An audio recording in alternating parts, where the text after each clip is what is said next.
Hi అండి, ఎలా ఉన్నారు అందరూ? దోశలు ఎప్పట్లా కాకుండా ఇంకొంచెం డిఫరెంట్గా వేసుకుందామా?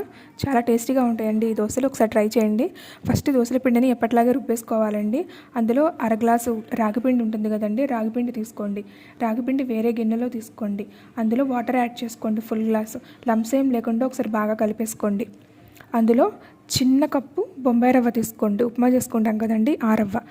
బొంబాయి రవ్వ తీసుకొని ఒకసారి బాగా కలిపేసేయండి. రాగిపిండి, వాటర్, బొంబాయి రవ్వ మొత్తాన్ని ఇలా కలిపిన దాన్ని మనం రుబ్బుకున్న దోసల పిండి ఉంది కదండి, ఆ దోసల పిండిలో యాడ్ చేసేసి ఒకసారి బాగా కలిపేసుకోండి.